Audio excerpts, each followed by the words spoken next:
जंगल में 3-4 दिनों से बहुत तेज बारिशें हो रही थी। बारिशें तो रुकने का नाम ही नहीं ले रही थी। बारिशों की वजह से सब पक्षी अपने अपने घरों में थे, वो कहीं जा भी नहीं सकते थे। बारिश की वजह से हर तरफ पानी ही पानी हो जाता है और भोजन की कमी हो जाती है। रानू चिड़िया भी अपने घर में परेशान बैठी थी। गुड़िया मेरी बेटी, आपको भूख लग रही है, मुझे पहले ही भोजन इकट्ठा कर लेना चाहिए था। मम्मा, आपकी कोई गलती नहीं है। इन बारिशों का तो हमें पता ही नहीं था। बेटी, हम तो बड़े हैं, भूख बर्दाश्त कर सकते हैं। आप अभी छोटी हो, आपको भोजन की ज़रूरत है। मैं छाता उठाती हूँ और देखती हूँ कि कहीं से कोई दाना मिल जाए। लेकिन मम्मा, मैं आपको इस बारिश में कहीं जाने नहीं दूँगी। अगर आपको कुछ हो गया, पहले ही तेज़ बारिश की वजह से मेरे पापा चल बसे। अब मैं आपको खोने नहीं दूँगी। रानू के फ़ोन की घंटी बजती है। रानू चिड़िया को तोते का फ़ोन आया था। रानू फ़ोन उठाती है। तोते भैया, क्या बात है? रानू, मैं कल से भूखा हूँ। जो दाना था वो तो ख़त्म हो गया। अब भूख बर्दाश्त नहीं हो रही। अगर तुम्हारे पास कुछ खाने को है तो मुझे दे दो। तोते भैया, अगर दाना होता तो मैं ज़रूर भेज देती, लेकिन हम भी कल से भूखे बैठे हैं।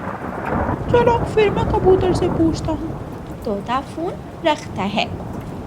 दूसरी तरफ कालू कौवा अपने घर में आराम से सोया हुआ था और गोरी कभी भूख से मरे जा रही थी। गोरी कालू को हिलाती है। उठ कमबख्त, मुझे कुछ खाने को ला कर दे, इतनी भूख लग रही है मुझे। कालू कौवा गुस्से में उठता है। क्या है काली कलोटी डाइन, तुझे तो मेरा चैन से सोना हजम नहीं होता। सारा दिन सोए ही रहते हो, कभी कोई काम धंधा करने के बारे में भी सोच लिया करो। अब इतनी तेज बारिश में क्या करूं? जिन पक्षियों के पास काम है वो भी घर पर बैठे हैं। इसकी चिंता तुम मत करो, मैं तुम्हें बताती हूँ कि हमें क्या बिजनेस करना चाहिए, और वो देखना चलेगा भी बहुत। अच्छा, ऐसा कौन सा काम है? देखो, बारिश की वजह से ठंड है और इस मौसम में सब पक्षी सूप बहुत शौक से पीते हैं। हम दोनों सूप का बिजनेस शुरू करते हैं। हम सूप की दुकान खोल लेंगे और अच्छा मुनाफा कमाएंगे। लेकिन हमें तो सूप बनाना आता ही नहीं। वो रानू चिड़िया किस काम आएगी? एक बार मैंने उसके हाथ का सूप पिया था, उससे जाकर रेसिपी पूछ लूंगी। लेकिन वो रानू चिड़िया बड़ी मीसनी है। अगर हमने उसे बताया कि हम सूप का बिजनेस शुरू करने लगे हैं तो ये काम वो हमसे पहले ही शुरू कर देगी।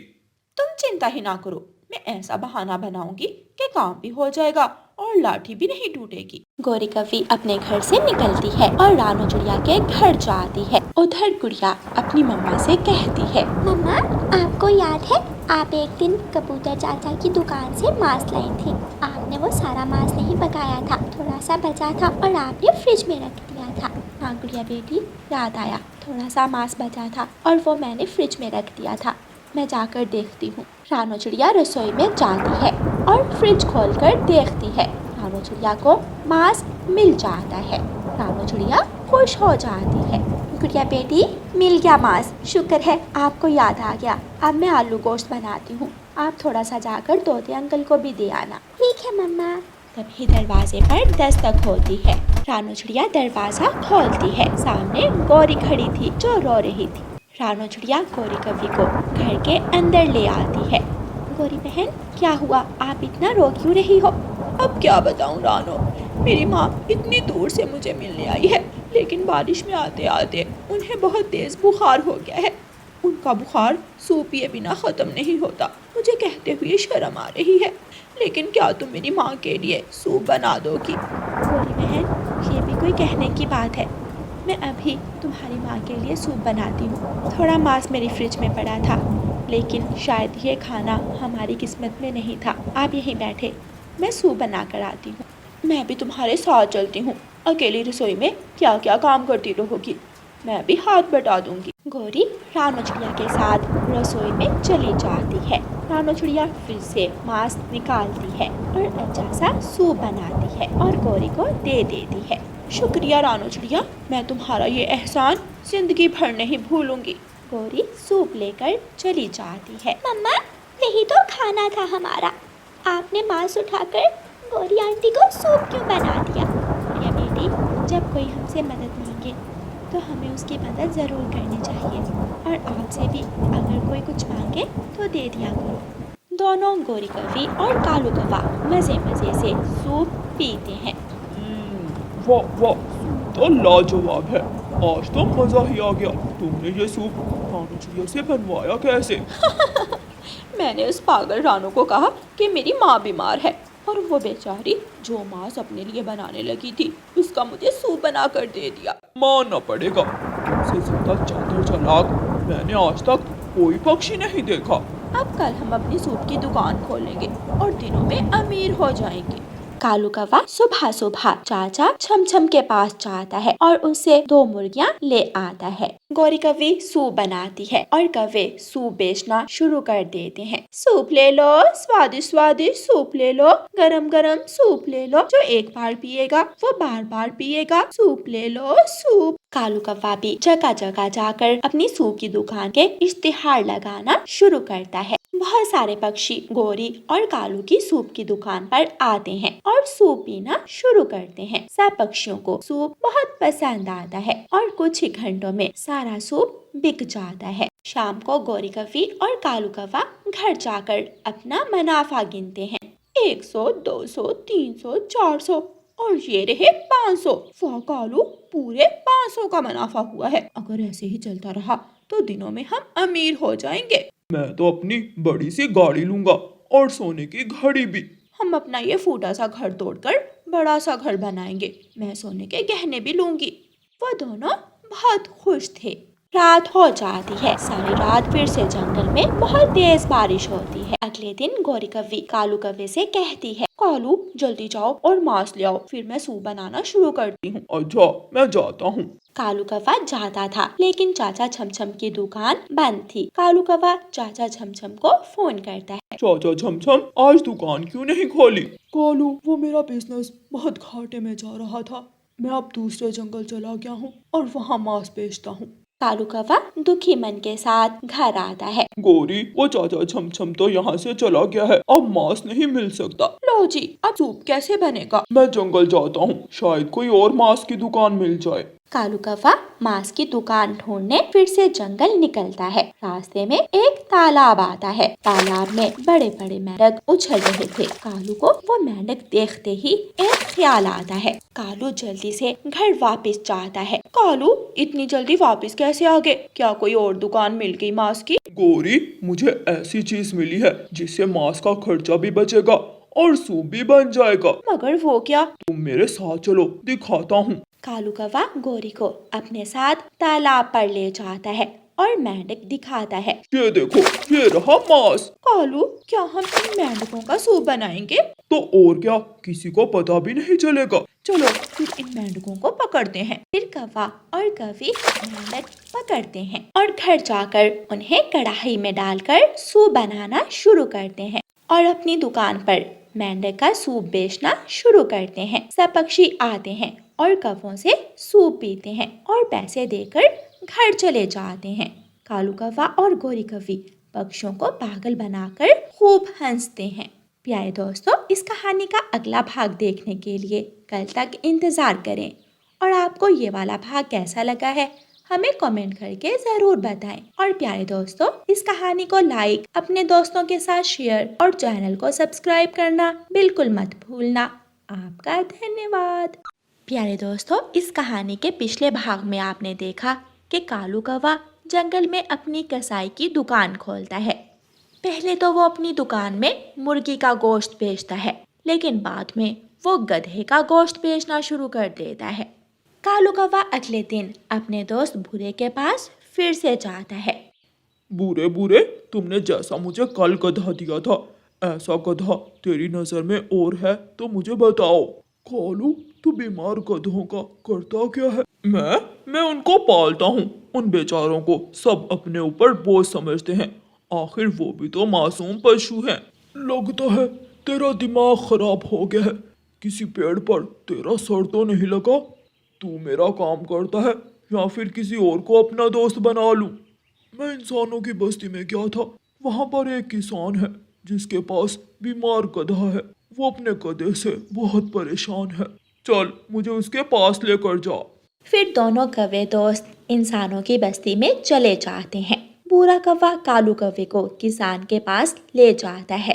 कौवे, तुम्हें मेरा बीमार गधा क्यों चाहिए? मैं तो खुद इसे बहुत मुश्किल से संभालता हूँ। बस मुझे इससे एक काम है। आप मुझसे पैसे ले लो और मुझे उसके बदले ये बीमार गधा दे दो। ये बीमार गधा तो मैं तुम्हें मुफ्त में ही दे दूंगा। फिर इंसान कालू कौवे को वो बीमार गधा दे देता है। फिर दोनों कौवे दोस्त बारी बारी गधे को घसीटते हैं और घसीटते घसीटते उसे जंगल में ले आते हैं। ले बूढ़े, तेरा इनाम मुझे गधे के बारे में बताने के लिए। यार कालू, तुम मुझे बीमार गधा लाने पर पैसे दे रहे हो? रखने हैं तो बताओ, वरना मैं वापस रख लूं।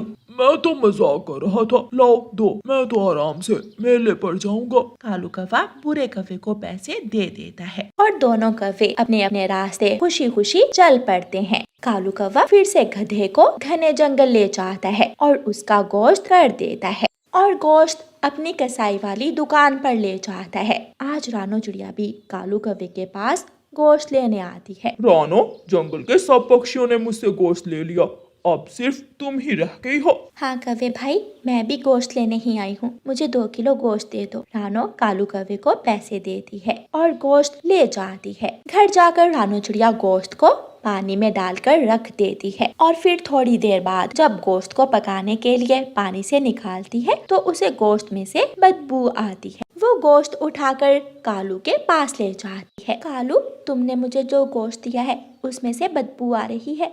पूरे जंगल के पक्षियों को मेरा गोश्त स्वादिष्ट लगता है और तुम कोई नराली हो जिसे बदबू आती है। तुम बस चलती हो मुझसे और गौरी से। बात का बतंगड़ मत बनाया करो कालू।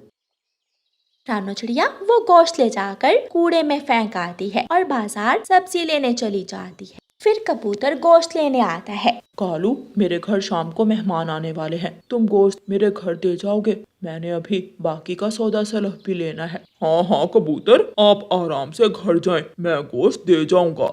शाम को कालू कौवा कबूतर के घर गोश्त देने जाता है। कबूतर गोश्त को देखता है। कालू, ये लेग पीस कुछ ज्यादा बड़े नहीं है। मुर्गियां बड़ी बड़ी थी तो उनके लेग पीस भी बड़े ही होंगे। तुम्हें तो मैंने कम दामों में अच्छा गोश्त दिया है और तुम कीड़े निकाल रहे हो। ऐसा कुछ नहीं है कालू भाई, आपका धन्यवाद। आप ही रात को हमारे घर खाने पर आना, बहुत मजा आएगा। कालू दिल में सोचता है, मैं तो इन बेवकूफ पक्षियों को गधे का गोश्त खिलवाता हूँ और इनको क्या पता ये क्या खाते हैं। लेकिन अगर मैं इनके घर गया तो मेरे आगे मेरा किया हुआ गोश्त ही रख देंगे। कालू भाई, किन सोचों में गुम हो गए? कबूतर, मैं फिर किसी दिन आऊंगा, आज मैं बहुत थक गया हूँ। कबूतर कालू कौवे को पैसे देता है और कालू कौवा वहाँ से चला जाता है। रात तक फिर से कालू और गौरी को बहुत सारा मुनाफा होता है।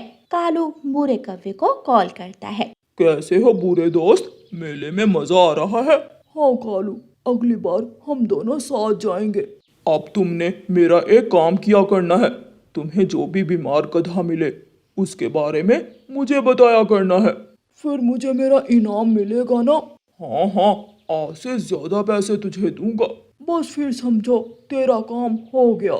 इस तरह कई दिनों तक बूढ़ा कौवा कालू कौवे को बीमार गधे के बारे में बताता रहा और कालू कौवा गधे का गोश्त बेचता रहा। एक दिन सुबह जब तोता सोकर उठता है तो उसके मुंह से तोते की आवाज निकलने की जगह गधे की आवाज निकलने लगती है। तोता डर जाता है। हरियाली, हरियाली, इधर आओ जल्दी, मुझे कुछ हो गया है। उधर हरियाली भी आती आती गधे की आवाज निकालती है। आहिस्ता आहिस्ता जंगल के सभी पक्षी गधे की आवाज निकालना शुरू कर देते हैं। कबूतर, आप भी यही आवाज निकाल रहे हैं? हाँ, मेरे साथ जो फाख्ता रहती है और फाख्ता के घर के पास जो बुलबुल रहती है, सभी गधे की आवाज निकाल रहे हैं। गौरी, तुम्हें कुछ पता चला? जंगल के सब पक्षी गधे की आवाजें निकालना शुरू हो गए हैं। अब कहीं सबको हमारा पता न चल जाए। कालू जी, क्यों फजूल में चिंता कर रहे हो? गधा लाने वाला काम रात को शुरू कर दो। मुझे रात को डर लगता है। डरपोक, मैं भी तुम्हारे साथ जाया करूंगी। एक दिन आधी रात को रानो चिड़िया की बेटी गुड़िया की तबीयत खराब हो जाती है। गुड़िया बेटी, आपको तो बहुत तेज बुखार है, मैं अभी डॉक्टर के पास जाती हूँ। अम्मा, आप इतनी रात को कहाँ जाएंगी? डॉक्टर तो अपने घर में होंगे। गुड़िया बेटी, इंसानों की बस्ती में एक डॉक्टर रात के समय भी बैठा होता है। मैं अभी जाती हूँ और उसे आपकी दवा लेकर आती हूँ। कुकू बेटा, आप अपनी बहन का ख्याल रखना। फिर रानो चिड़िया इंसानों की बस्ती की तरफ निकल जाती है। वो रास्ते में कालू कौवे और गोरी कौवी को देख लेती है, जो एक गधे को ला रहे थे। रानो चिड़िया पर इतना ध्यान नहीं देती और दवा लेने चली जाती है। जब रानो चिड़िया दवा लेकर वापस आ रही होती है तो उसे चाकू चलने की आवाज सुनाई देती है। वो आवाज का पीछा करती है। कालू जी, इस गोश्त को बेचकर हम कितना कमाएंगे? इसको बेचकर तुम्हारे 2 हीरों के हार आ जाएंगे और मेरी सोने की घड़ी। उन बेवकूफ पक्षियों को पता भी नहीं है कि हम उन्हें गधे का गोश्त खिला रहे हैं। ये सारी बातें रानो चिड़िया सुन लेती है। रानो चिड़िया अपने घर चली जाती है और फिर अगली सुबह रानो चिड़िया सब पक्षियों को बता देती है। मेरी बात का विश्वास करो पक्षियों, वो कालू कौवा रोजाना आपको गधा खिलाकर पैसे कमाता है। आप सब रात को अपनी आंखों से देख लेना। सब पक्षी रानो चिड़िया की बात मानकर रात को कालू कौवे और गोरी कौवी का पीछा करते हैं। और जब कालू कौवा और गोरी कौवी गधे का गोश्त करने लगते हैं तो उनको पकड़ लेते हैं। काले कलोटे, तुम हमें गधा खिलाते हो? तुझे तो अब हम छोड़ेंगे नहीं। अरे नहीं नहीं, ये तो ज़ेबरा है, बस इसका रंग थोड़ा निराला है। तभी गधा अपनी आवाज निकालता है। सब पक्षी अपने साथ डंडे लाए हुए थे। वो कालू कौवे और गोरी कौवी की खूब पिटाई करते हैं। दोनों कौवों के पंख टूट जाते हैं और वो दोनों उड़ने के काबिल नहीं रहते। प्यारे दोस्तों, इस कहानी को लाइक, अपने दोस्तों के साथ शेयर और चैनल को सब्सक्राइब करना बिल्कुल मत भूलना। आपका धन्यवाद। गुड़िया बेटी, अब बस भी करो, मुझे जाना है। मगर पापा, बाहर तो बारिश हो रही है। तो क्या आज आप भूखे रहोगे? अगर मैं जाऊंगा नहीं तो आप भोजन कैसे खाओगे? गुड़िया, आप पापा के कंधों से उतर जाएं, मेरे पापा थक गए होंगे। ओए होए होए, मेरे पापा, पापा मेरे भी हैं। अच्छा बच्चों, अब अपने पापा को जाने दें, देर हो रही है इन्हें। फिर गुड़िया अपने पापा के कंधों से उतर जाती है और पापा चिड़िया अपने परिवार के लिए भोजन लेने चला जाता है। तेज बारिश में पापा चिड़िया को उड़ने में बहुत मुश्किल हो रही थी और वो एक घने पेड़ के नीचे थोड़ी देर बैठ जाता है। ये बारिश तो अभी रुकने वाली नहीं, मेरे बच्चे भूखे होंगे, मुझे इस बारिश में ही जाना होगा। अपने बच्चों का सोचकर पापा चिड़िया फिर से उड़ता है। बारिश के कारण दूर तक देखना बहुत मुश्किल था, इसलिए पापा चिड़िया पेड़ों से ऊपर उड़ रहा था। हवा तेज हो जाती है जो पापा चिड़िया को कभी ऊपर तो कभी नीचे धकेल रही थी। काफी देर के बाद बारिश थम जाती है और मौसम साफ हो जाता है। पापा चिड़िया को भी एक फलदार पेड़ दिख जाता है। ये मीठा फल देखकर गुड़िया तो बहुत खुश होगी। फिर पापा चिड़िया उस पेड़ से 3 फल तोड़ लेता है। वाह रे चील, तेरी किस्मत, ऐसे ठंडे ठंडे मौसम में गरम गरम मांस, आज तो मजा ही आ जाएगा। ऐसा सोचकर वो दुष्ट चील उड़ती है और पापा चिड़िया के पास जाती है। मुझे जाने दो, मेरे बच्चे भूखे हैं। मैं भी तो भूखी हूँ, अगर तुम्हें जाने दूँ तो मेरा पेट कैसे भरेगा? चील हमला करती है। पापा चिड़िया भी मुकाबला करता है। वो अपने परिवार के लिए जीना चाहता था, वो किसी भी सूरत मरना नहीं चाहता था। चील थक जाती है और थक कर भाग जाती है। पापा चील बहुत घायल हो गया था, इसलिए वो गिर जाता है। उसके पंख से खून बह रहा था। थोड़ी देर बाद मिट्ठू पापा चिड़िया को गिरा हुआ देखकर वहाँ आता है। ये कैसे हुआ? ये सब कैसे हुआ? मेरी सांसें रुक रही हैं। मिट्ठू, आप ये फल मेरे बच्चों को दे देना और उनसे कहना कि अब आपके पापा कभी लौट कर नहीं आएंगे। उनसे कहना कि आपके पापा आपसे बहुत सारी बातें करना चाहते थे मगर समय नहीं है। मेरे जाने के बाद मेरे परिवार को दुख उठाना पड़ेंगे। उन्हें कहना कि मुझे माफ कर दें। अपनी आखिरी सांस में ये सब कहते हुए पापा चिड़िया मर जाता है। एक परिवार का कैसा बंधन है, बेचारा मरते समय भी अपने परिवार का ही सोच रहा था। फिर मिट्ठू वो फल उठाकर वहाँ से चला जाता है। चिड़िया, ये फल आपके पति ने भेजे हैं। मेरे पति कहाँ है मिठू? आप इतना परेशान क्यों हो? वो गिरा पड़ा था, वो मर गया। वो अपने बच्चों से ढेर सारी बातें करना चाहता था। वो अपने परिवार को याद करते करते मर गया। उसे समय ही नहीं मिला। मम्मा चिड़िया तो मूर्ति बने हुए मिट्ठू की बातें सुन रही थी और आंसू उसकी आंखों से टपक रहे थे। वो चील बहुत जालिम है। मिट्ठू वहाँ से चला जाता है। मम्मा, आप रो क्यों रही हैं? मम्मा, पापा ने मिट्ठू अंकल से फल क्यों भेजे? पापा खुद क्यों नहीं आए घर? वो छोटे बच्चे शायद अभी ये नहीं जानते थे कि उनका पापा तो अब कभी लौट कर आने वाला नहीं है। आपके पापा बहुत दूर चले गए हैं बच्चों, वो अब कभी लौट कर नहीं आएंगे। ऐसा कभी नहीं हो सकता। मैं नहीं मानती। मेरे पापा मेरे बिना कहीं नहीं जा सकते। पापा ने वादा किया था कि जब वो दूर वाले जंगल जाएंगे तो मुझे साथ लेकर जाएंगे। आप ये फल खाओ और सो जाओ। मैं नहीं खाऊंगी ये फल जब तक पापा घर नहीं आएंगे। मैं नहीं खाऊंगी, कभी नहीं खाऊंगी। मैं भी, मुझे भी भूख नहीं है। मम्मा चिड़िया रोती रहती है और बच्चे सो जाते हैं। वो रात मम्मा चिड़िया के लिए बहुत लंबी और दुखों भरी रात थी। सुबह हो जाती है। सभी पक्षी अपने अपने घरों से भोजन लेने के लिए निकलते हैं। सब कुछ ऐसे ही चल रहा था जैसे कुछ हुआ ही नहीं। हर तरफ पक्षियों का शोर था। चिड़िया भी अपने घर से बाहर निकलकर बैठी हुई थी। मम्मा, सारी रात गुजर गई, पापा अभी तक नहीं आए। अब तो सुबह हो गई है। बच्चों, आप घर जाएं, मैं आपके पापा को ढूंढ कर लाती हूँ।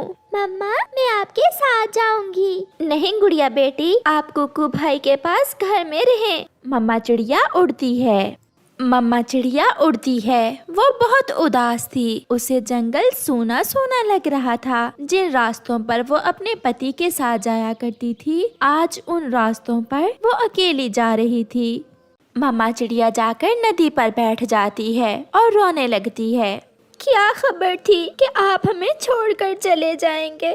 अगर मुझे मालूम होता तो मैं कभी आपको घर से बाहर ही न जाने देती। मैं मर जाती, आपको कुछ ना होता। चिड़िया अपने बच्चों के सामने तो खुलकर रो भी ना सकी थी, इसलिए वो अपना दिल हल्का करना चाहती थी। वो रो रही थी। बेचारी चिड़िया, बहुत बुरा हुआ इसके साथ। 2 बच्चे भी हैं इसके।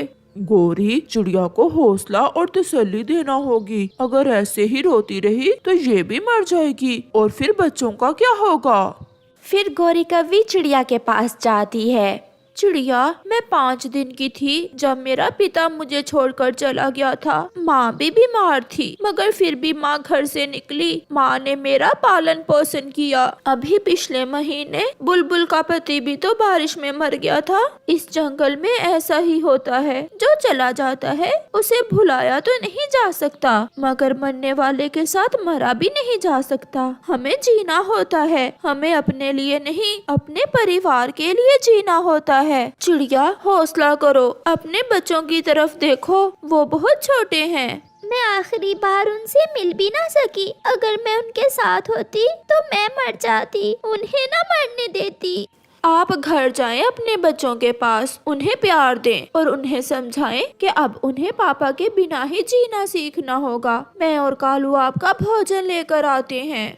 फिर मम्मा चिड़िया अपने घर चली जाती है। मम्मा, पापा नहीं मिले क्या? गुड़िया और कुकू, आपके पापा को चील ने खा लिया है। उस दुष्ट चील ने आपके पापा को मार दिया है। चील का नाम तो बच्चे तब से सुन रहे थे जब से वो अंडों से निकले थे, इसलिए अब उन्हें मालूम होता है कि जिसे चील खाए वो लौट कर नहीं आता। बच्चे रोने लग जाते हैं। मेरे पापा को बहुत दर्द हुआ होगा जब चील ने मेरे पापा को खाया होगा। बुरी है वो चील, बहुत बुरी है, गंदी है वो। गोरी और कालू भी चिड़िया और उसके बच्चों के लिए भोजन लेकर आ जाते हैं। आप कुछ दिन अपने बच्चों के पास ही रहें। आप मेरी पड़ोसन हो, मैं ले आया करूँगी भोजन आपका। चिड़िया बहन, अगर कोई भी काम मेरे करने का हो तो जरूर बताना। चिड़िया के दिल का बोझ अब उतर चुका था। वो भोजन खा लेती है और अपने बच्चों को भी भोजन देती है। आज गोरी कौवी और कालू कौवे ने बहुत अच्छा काम किया था। प्यारे दोस्तों, आप भी अपने मम्मा पापा का बहुत प्यार किया करें। क्या पता कल वो हमारे साथ हो या ना हो। आपका धन्यवाद।